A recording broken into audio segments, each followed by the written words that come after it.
Nah, sekarang mari kita pahami batas-batasnya cinta diri. Cinta diri itu baik, cinta diri itu penting, cinta diri itu kuncinya kebahagiaan, cinta diri itu kunci kesuksesan hidup kita. Tapi hati-hati, ada batasnya juga. Ini saya ambilkan beberapa pikiran para filosof tentang batasnya cinta diri. Biar kita tidak keliru. Yang pertama dari Aristoteles, termasuk sesepuhnya para filosof. Cinta diri itu kalau dalam istilahnya Aristoteles namanya philautia. Ini teman-teman boleh buka bukunya Etikanya Aristoteles. Buku 9 bab 8. Ini tentang philautia. Kata Aristoteles, mencintai diri untuk mencapai keuntungan pribadi yang tidak beralasan itu buruk. Tetapi mereka yang mencintai diri untuk mencapai prinsip-prinsip yang baik adalah jenis kebaikan terbaik.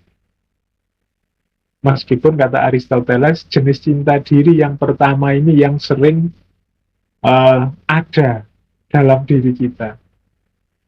Jadi cinta diri itu kalau targetnya adalah kesenangan pribadi saja, keuntungan pribadi saja, ini negatif kata Aristoteles.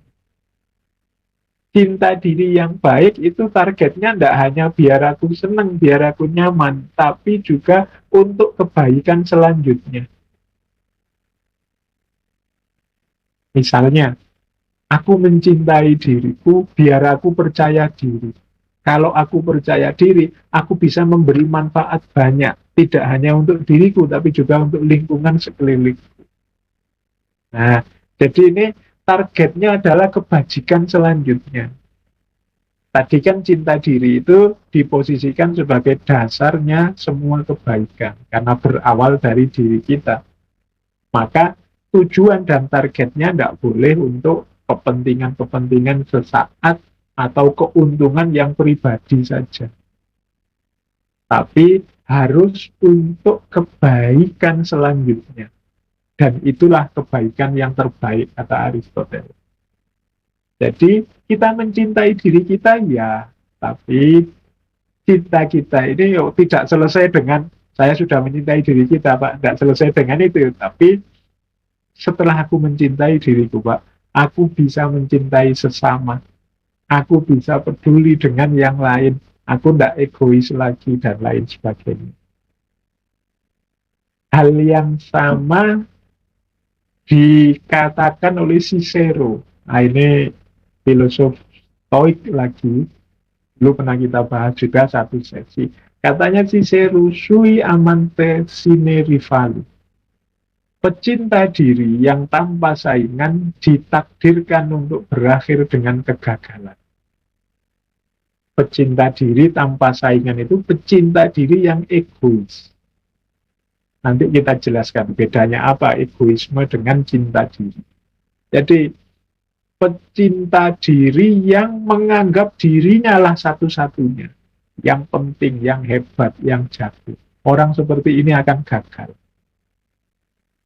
kata Cicero. Ada lagi lebih unik. Kalau ini kata Francis Bacon. Kata Francis Bacon, pecinta diri yang ekstrim itu seperti orang yang membakar rumah hanya untuk membakar sebutir telur. Jadi misalnya kita ingin bakar telur, atau kalau di Jawa mungkin bukan telur, bakar singkong apa bakar itu. Loh, yang kita pakai untuk bakar singkong tadi itu rumah kita. Ini analogi dari Francis Bacon. Orang yang seperti ini apa? Pecinta diri yang ekstrim. Jadi hanya mencari keuntungan dirinya sendiri dan tidak peduli lingkungan sekelilingnya. Ini seperti orang yang bakar singkong dengan bahan bakar rumahnya sendiri. Ini jelasnya apa nanti dijelaskan oleh Erich Fromm. Kata Erich Fromm, cinta diri sendiri itu berlawanan dengan mementingkan dirinya sendiri. Orang yang mementingkan diri sendiri, mengabaikan orang lain, itu menunjukkan sebenarnya dia tidak mencintai dirinya sendiri. Mengapa? Karena ia tidak tahu dorongan eksistensial dirinya untuk mencintai. Ia hanya menutupi dan mengkompensasi kegagalannya untuk memahami dirinya secara benar. Maksudnya Erich Fromm itu begini loh. Kalau kita mencintai diri kita, itu kan berarti kita memenuhi kebutuhan-kebutuhan diri kita. Nah, orang yang benar-benar mencintai dirinya, pasti dia peduli dengan orang lain. Mengapa? Karena dalam diri kita yang fitrah, yang asli, original, itu ada dorongan untuk hidup bersama yang lain, untuk peduli pada yang lain. Justru kalau orang itu egois, hanya mikir dirinya, sebenarnya dia belum mencintai dirinya. Mengapa? Kalau dia mencintai dirinya, dia akan memenuhi tuntutan jiwanya, tuntutan dirinya untuk juga peduli dan mencintai yang lain. Kalau dia hanya mikir dirinya, itu kata Erikson, sebenarnya dia sedang menutupi kegagalannya untuk memahami dirinya secara benar. Berarti dia belum paham tentang dirinya. Kalau dia paham, dia akan tahu bahwa dalam dirinya ada dorongan untuk mencintai yang lain. Dalam dirinya ada dorongan untuk peduli pada yang lain. Jadi kalau ada orang kok egois sekali dan mengatasnamakan cinta diri, itu sebenarnya dia tidak mencintai dirinya. Karena tuntutan dari dalam dirinya untuk peduli pada yang lain tidak dia pedulikan. Berarti dia belum mencintai diri. Nah, jadi ini penting dijadikan batas dari cinta diri. Jadi cinta diri bukan berarti egoisme, orang yang hanya mikir kepentingannya, tidak peduli kepentingan orang lain. Tapi orang justru buahnya cinta diri adalah kepedulian pada yang lain. Karena diri kita ini secara fitri ada dorongan untuk hidup bersama yang lain, berbagi dan mencintai yang lain. Inilah batas kita diri. Teman-teman sudah bisa mulai menangkap bahwa orang tidak mungkin bisa mencintai yang lain sebelum dia mencintai dirinya sendiri. Karena kalau kita mencintai diri kita, kita akan memenuhi dorongan-dorongan jiwa, tuntutan-tuntutan jiwa, antara lain tuntutan dan dorongan untuk mencintai sesama. Nah, baik, kita lanjutkan. Nah, ini strategi-strategi. Kalau ini sudah tips and triknya. Yang pertama, untuk kita bisa mencintai diri, jadilah pribadi yang memaafkan, termasuk memaafkan diri kita sendiri. Lupakan masa lalu, dan mari kita cek deh, itu apa sih yang tidak bisa aku maafkan sampai hari ini. Nah, kalau saya Pak tidak bisa memaafkan ini, tidak bisa memaafkan itu. Nah, itu kan ketemu sekarang. Kalau sudah ketemu, kita tahu, oh ini ternyata yang memenjarakanku dalam kebencian, dalam ketakutan. Saatnya sekarang aku maafkan. Nah, ini awal. Jadi mencari penyakitnya seperti itu. Pak, saya itu sudah memaafkan kok Pak, tapi rasanya kok masih belum bisa menerima diri saya sepenuhnya. Coba deh sekarang diteliti lagi. Apa yang sampai hari ini membuatmu masih takut, masih benci, masih tidak puas dengan diri. Kalau sudah ketemu, saya itu Pak, orangnya males Pak. Saya itu Pak, orangnya kalau sudah punya rencana malah saya tunda-tunda. Saya itu Pak. Nah, sudah ya. Yang kemarin-kemarin ketika kalian males, suka menunda-nunda, lupakan. Ayo dimulai yang baru, berarti saatnya jangan males dan jangan menunda-nunda. Nah, ini jalan untuk kita bisa mulai mencintai Duh, diri duh, duh. kita sendiri. Jadi langkah pertamanya itu. Jadi mari memaafkan yang lama. Kita maklumi yang lama, kita bisa. Itu strategi pertama. Yang kedua, ya berbuat baik untuk diri kita sendiri. Ini ada satu quote yang bagus. If there is no love for yourself, you are like an empty teapot. If it is empty, you have not tea to fill all the cups on the table. Kalau engkau tidak punya cinta untuk dirimu, engkau seperti teko nyateh yang kosong. Seperti ceret, seperti teko yang kosong. Kalau teko itu kosong, ya tidak ada isi tehnya, ya tidak ada yang bisa kita tuangkan ke all the cups on the table, ke semua gelas yang ada, semua cangkir yang ada di meja.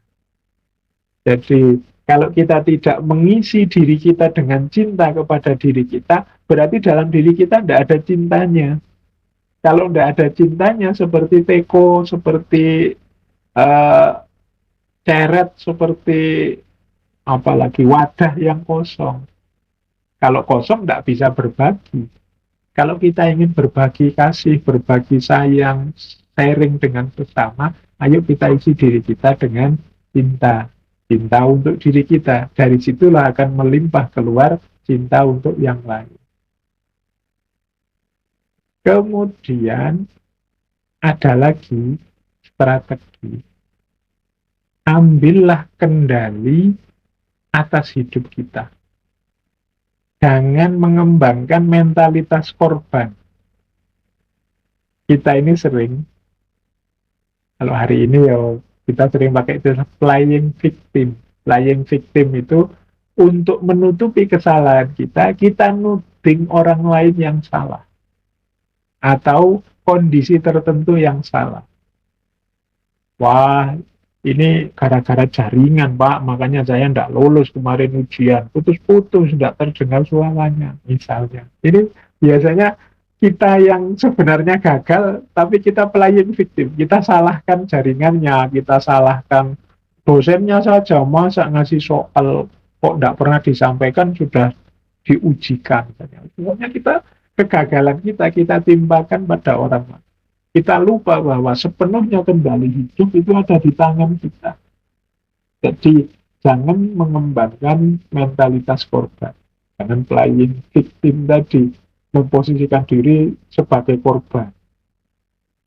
Ayo kita kendalikan sendiri hidup kita. Kalau memang keliru, tidak pas, kita akui, kemudian kita perbaiki. Kita terima bahwa kemarin saya salah. Sudah yang lalu jadi pelajaran, sekarang saatnya memperbaiki diri. Nah, ini akan membuat kita bisa mencintai diri kita. Kalau kita playing victim tadi, mungkin kelihatannya kita tidak bersalah, atau kelihatannya orang menganggap kita tidak bersalah, tapi kita tidak bisa menipu diri kita bahwa sebenarnya ya kita ini sebenarnya memang keliru, kita ini sebenarnya memang gagal. Jadi ketika kita playing victim itu sebenarnya kita melarikan diri dari diri kita sendiri. Tidak mau secara objektif mengakui situasi yang terjadi. Kalau memang kita melarikan diri, ya problemnya tidak terselesaikan. Kita tidak jadi lebih baik. Sementara kita tetap juga akhirnya akan benci dengan diri kita. Wong kita tahu bahwa yang gagal itu ya kita. Jadi ketika kita tidak mengakui, melarikan diri, pada akhirnya ya kita jadi korban beneran. Korban dari diri kita sendiri. Nah, strategi yang keempat, mari kita melakukan apapun sesuai kebutuhan. tidak harus sesuai keinginan. Nah, biasanya orang itu yang keinginannya tak terbatas, sulit untuk bahagia. Orang yang tidak bahagia, ya orang yang tidak puas dengan dirinya. Mengapa engkau tidak puas dengan dirimu? Biasanya karena target ini, target itu tidak terpenuhi. Kenapa tidak terpenuhi? Bisa jadi karena keinginan kita yang tidak terkendali. Kita tidak bisa ngukur kebutuhan kita. Misalnya, kebutuhan itu, kita lapar. Kita lapar itu kan cuma butuh makan dan kenyang. Urusan menunya apa, itu urusan keinginan. Kalau kita tidak bisa mengendalikan keinginan, itu makan ya harus di restoran ini, menu yang mahal ini, itu. Sementara harusnya kalau memenuhi kebutuhan itu di angkringan saja ya cukup. Pakai nasi kucing saja ya sudah bisa kenyang. 2 bungkus, 3 bungkus itu sudah kenyang itu pakai nasi kucing. Tapi kan kita tidak sekedar mengejar kebutuhan, mengejar keinginan. Akhirnya ketika keinginan tidak terpenuhi, kita kecewa dengan diri kita. Karena kita kecewa, ya sulit kita bisa cinta pada diri kita. Makanya itu ditulis, hanya sedikit orang yang bisa bahagia dengan yang mereka miliki. Mereka inginnya selalu lebih. Ini namanya nuruti keinginan. Makan itu kebutuhan kan. Kebutuhan itu urusan perut. Tapi kalau keinginan ini urusan mulut. Wah, menunya inilah selera saya ini, kesukaan saya ini. Itu keinginan itu ngurusin. Kalau bahasa Jawanya gugu karpe untu. Jadi mengikuti keinginannya gigi dan lidah. Padahal kalau sudah lewat garis lidah itu ya makanan apa saja ya sama. Jadi apakah makanan yang mahal ataukah makanan murah, kalau sudah masuk terowongan, masuk perut, itu ya perlakuannya sama. Tapi kan kita sering lebih fokus untuk mengikuti keinginannya mulut dan lidah. Ini yang sering membuat kita tidak puas terhadap hidup kita. Kita diburu-buru, dikejar-kejar oleh keinginan demi keinginan. Akhirnya sulit mencintai diri. Nah, tips lagi yang kelima, kita istiqomahkan. Nah, karena ini cinta diri ini kan kualifikasi mental sebenarnya. Berarti apa? Agar benar-benar cinta itu tumbuh, yuk kita ulang-ulang. Kita perbaiki terus-menerus. Kalau bahasa agamanya kita istiqomahi. Kita sayang diri kita terus, kita cintai diri kita terus. Nanti dia sudah jadi karakter. Perilaku kita akan terbentuk semacam itu. Jadi perbaikan diri yang terus-menerus. Ini namanya strategi self-love. Bagaimana kita mencintai diri. Mari kita cermati beberapa perbedaan. Teman-teman mungkin sering dengar ya istilah narsis. Nah, ada yang menerjemahkan narsis itu ya cinta diri itu, Pak. Enggak, jauh bedanya antara narsis dengan cinta diri. Ya, nama narsis ini kan diambil dari nama tokoh dalam mitologi Yunani, Narsissus. Ini seorang anak muda, kalau dalam mitologi Yunani itu, yang gantengnya luar biasa. Tapi dia kena kutukan. Bahwa kutukannya apa? Kalau dia berkaca dan melihat betapa tampannya dirinya, dia akan terpesona dengan dirinya sendiri dan tidak akan berani berpaling dari dirinya. Ini Narsissus. Jadi dalam ceritanya dia ini terus satu ketika melihat wajahnya di air, di telaga. Dari pinggir telaga dia lihat wajahnya. Begitu lihat betapa dirinya ini sangat tampan, betapa dirinya sangat rupawan, wah dia terpesona sendiri dengan dirinya. Jadi terus dia tidak berani noleh lihat wajahnya terus saking kagumnya. Pokoknya Ya enggak tahu apa ada di antara teman-teman sini kalau pas berkaca itu terus kagum sekali dengan aku kok cakep banget ya, aku kok ganteng, aku ini kok cantiknya luar biasa. Terus saking terpakunya melongo saja di kaca. Nah, ini yang dialami oleh narsisus itu begitu. Jadi dia terkagum-kagum dengan dirinya sendiri sampai kemudian terpaku di situ, tidak pindah-pindah. Nah, itu kalau dalam ceritanya ini sebenarnya kutukan. Jadi dia ini karena ganteng sering nolak orang yang melamar dirinya. Nah, di antara yang melamar itu kemudian mengutuk dirinya bahwa mentang-mentang kamu ganteng, saya atau mentang-mentang kamu cantik, saya tembak kok ditolak. Yo, nanti kamu akan tidak dapat jodoh, kamu ya dapatnya dirimu sendiri saja, dan kamu akan mati karena dirimu sendiri. Nah, itu jadi akhirnya dia hanya lihat gambarnya sendiri di air, terus dia terpesona kagum di situ terus. Ada yang bilang nanti uh, dia ini berubah jadi bunga. Ada bunga itu namanya bunga narsis. Bunga narsis itu yang bunganya indah sekali. Kombinasi antara warna putih dan warna kuning. Coba teman-teman googling cari bunga ini. Nah, akhirnya apa? Orang yang mengagumi dirinya secara berlebihan disebut narsis. Kita hari ini kan sering mengkritik orang narsis. Kadang-kadang nggak asli pun kita sukanya luar biasa. Misalnya pakai kamera yang bokeh, pakai kamera-kamera terbaru itu kan wajah kita yang biasa-biasa pakai HP yang bagus itu kan jadinya ganteng, jadinya cakep. Itu pun kita senengnya luar biasa. Kita tiap hari pakai itu, kita share, kita sebar kemana-mana. Ya enggak apa manusiawi orang seneng dengan dirinya, tapi kalau di tahap berlebihan, itu nanti jadinya narsis. Jadi dirinya narsis itu mengagumi diri secara berlebihan, menganggap dirinya paling penting, ingin selalu dikagumi dan jadi pusat perhatian, sensitif kalau dikritik. Mungkin bagi dia dunia ini kiamat kalau dikritik. Jadi dia ini menganggap dirinya ini perfect.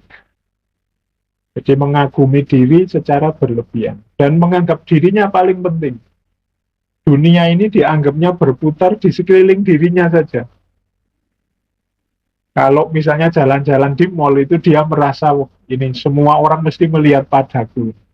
Aku tak cuek saja lah, biar saja orang lihat aku. Memang aku ini ganteng kok, memang aku ini cantik kok. Nah, ini gayanya orang narsis. Dan ingin selalu dipuji, ingin selalu jadi pusat perhatian.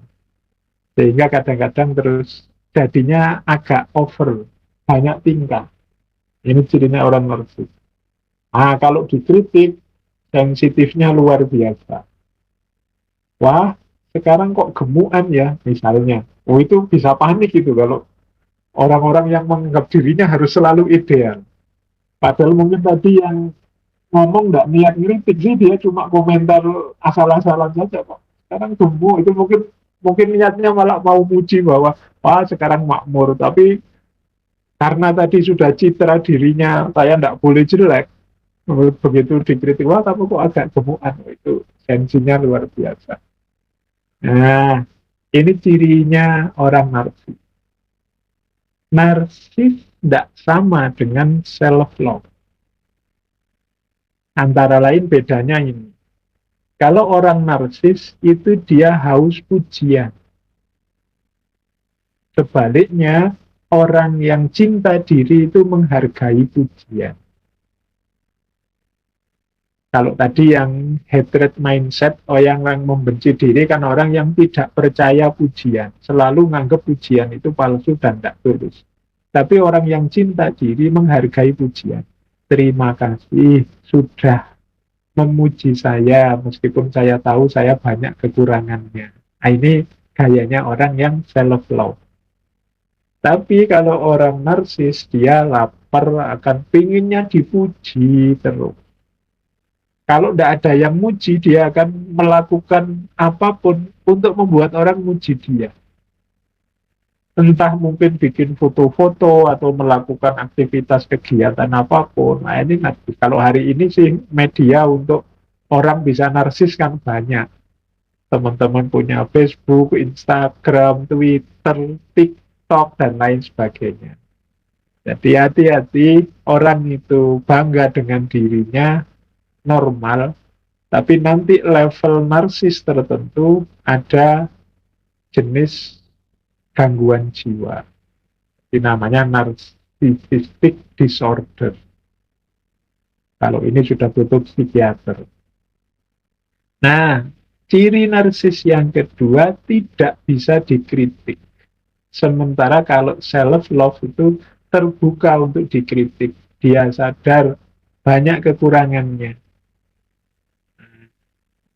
Jadi teman-teman boleh deh introspeksi. Kalau saya pas dikritik itu sikapku seperti apa? Kalau begitu dikritik rasanya seperti nilai diri kita langsung jatuh, muka merah, padam, gemeteran. Nah, itu kemungkinan kita punya kualitas-kualitas anggapan tentang diri yang agak berlebihan.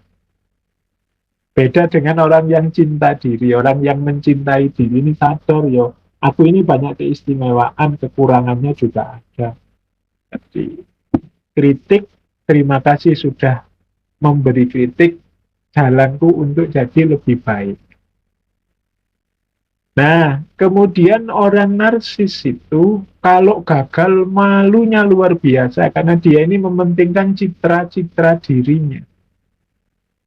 Malu terhadap kegagalan-kegagalan.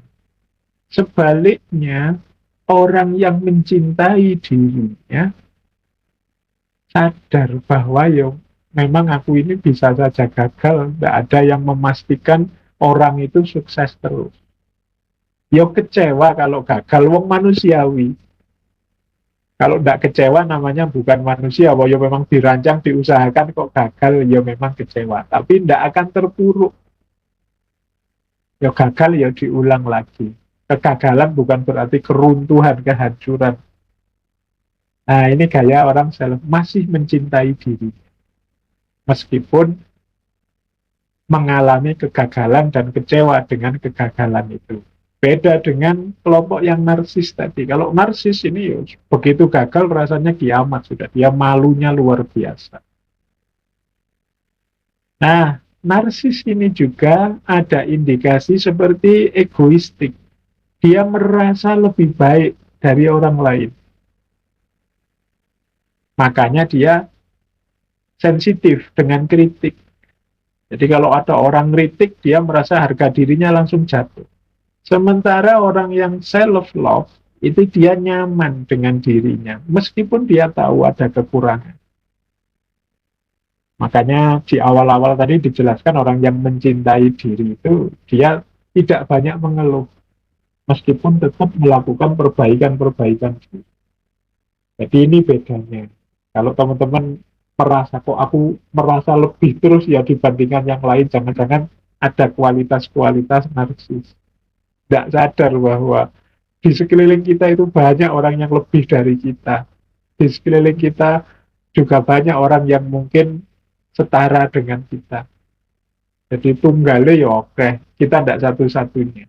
Tapi kalau kita merasa kita ini selalu satu-satunya, saya yang terbaik, aku yang paling cakep loh, aku yang paling bagus loh, paling baik loh. Kemungkinan kita ada kualitas-kualitas narsis ini.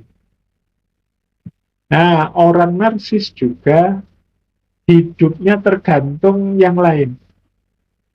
Maksudnya tergantung yang lain itu ya komentar orang, dukungan orang, like-nya orang ini jadi kunci dalam dirinya.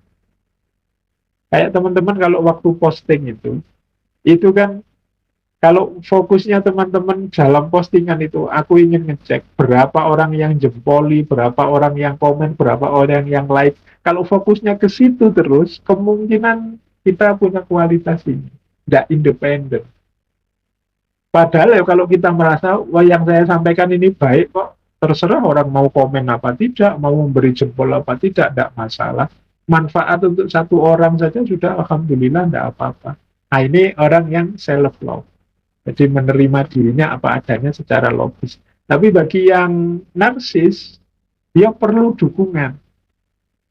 Meskipun kontennya misalnya YouTube, kontennya bagus-bagus, manfaat, tapi ketika tidak ada yang like, tidak ada yang jempoli, tidak ada yang komen, terus dia gelisah berlebihan, kemungkinan ada kualifikasi ingin menonjolkan citra diri atau narsis ini. Jadi, ini dekat sebenarnya, tapi ya dalam narsisisme ada aspek berlebihan. Jadi, antara mencintai diri dengan mengagumi diri secara berlebihan. Antara self-esteem, bangga terhadap dirinya dengan menganggap dirinya orang yang paling penting. Antara bersyukur karena banyak nikmat, banyak anugerah dari Tuhan, dari Allah, dengan ingin selalu dikagumi, ingin selalu jadi pusat perhatian.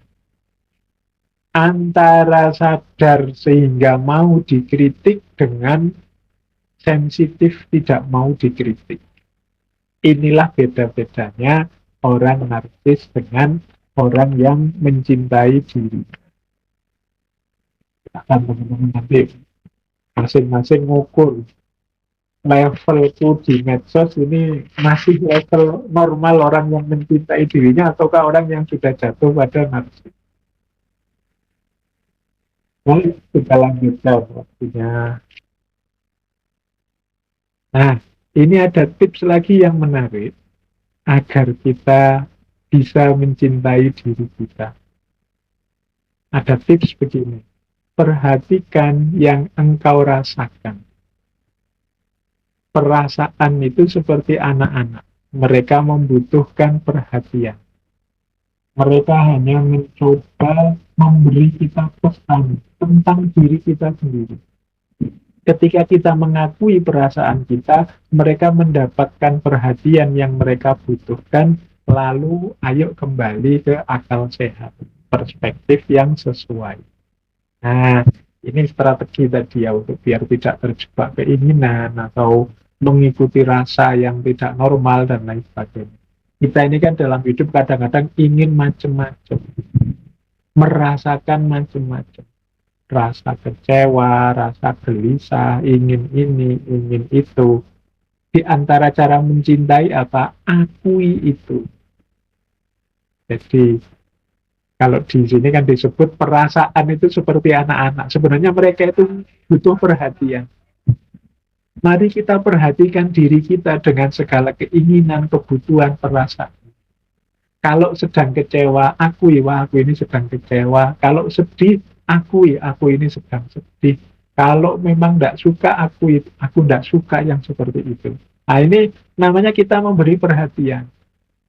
Kita akui, kita perhatikan kondisi objektif diri kita. Kalau sudah mengakui, saatnya akal sehatnya digunakan. Aku tidak suka sama Pak Guru itu kalau menjelaskan bulat, ruwet misalnya. Nah, kita akui ketidaksukaan kita. Tapi setelah itu, yuk kembali ke akal sehat. Tapi kan beliau ya guru, seperti apapun jasanya besar terhadap aku. Berarti ketidaksukaanku itu ya nanti cara memanifestasikannya tidak boleh sembarangan. Tetap sesuai dengan akal sehat. Ini jalan hidup yang memudahkan kita mencintai diri kita. Sering-sering kita itu tidak mengakui, tidak objektif terhadap kondisi jiwa kita, terhadap perasaan kita. Sehingga ya, kalau tidak diakui, akhirnya ya dia bergeraknya liar. Aku sebenarnya suka loh sama orang itu, sayangnya orang itu punya suami. Nah itu kan diakui, tapi terus ya sudah nggak dilanjutkan orang punya suami, akal sehatnya jalan. Tapi perasaan ini diakui sehingga mudah dikendalikan. Ini tidak boleh, ini tidak boleh. Nah itu kan dikendalikan karena kita akui keberadaannya. Nah jadi ini strategi yang pertama.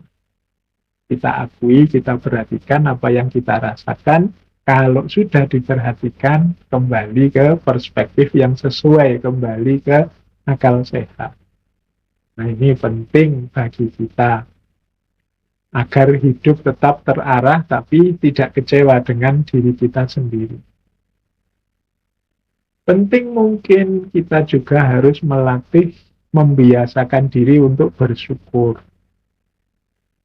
Hidup kita itu sebenarnya penuh dengan hal-hal yang positif, bahkan dalam segala yang kita anggap negatif.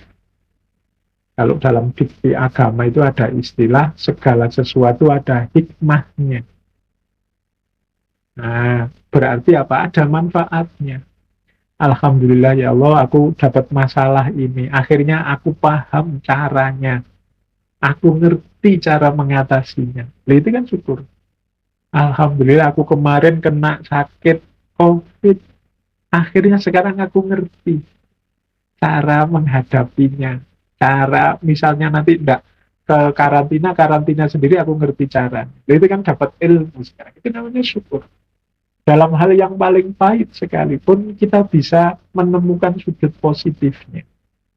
Beda dengan tadi yang orang mindsetnya pembenci tadi, dalam hal yang paling baik sekalipun dia melihatnya dari sudut negatifnya. Tapi ayo latihan jadi pribadi yang bersyukur dalam hal yang paling pahit sekalipun kita bisa menemukan sisi positif. Nah, selanjutnya penting juga pergaulan kita. Yuk kita cari teman-teman orang-orang yang setipe dengan kita, yang suportif, yang peduli.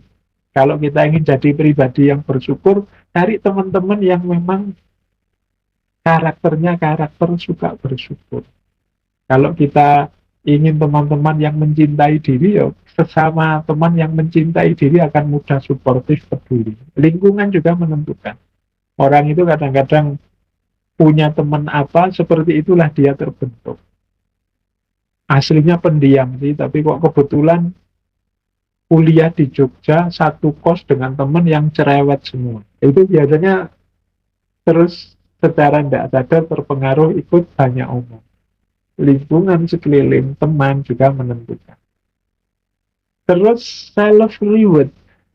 Nah, boleh untuk menyemangati kebaikan-kebaikan cinta diri tadi, teman-teman memberi hadiah untuk dirinya sendiri.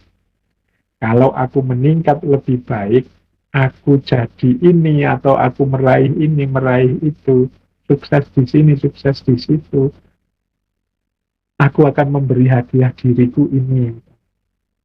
Biasanya makannya di angkringan, kalau nanti aku sukses tidak sombong, berhadapan dengan orang ini, orang itu, ya makan di restoran lah sekali, tidak apa-apa. Self reward ini namanya. Jadi memberi hadiah untuk diri kita sendiri. Nah, penting dalam rangka menyemangati. Kemudian afirmatif atau positif self-talk. Memberi afirmasi positif pada diri. Aku ini mampu loh. Aku ini penting loh. Aku ini istimewa loh. Keistimewaanku banyak loh. Aku ini, ini namanya positif self-talk. Kita itu kan sering ngobrol dengan diri kita sendiri.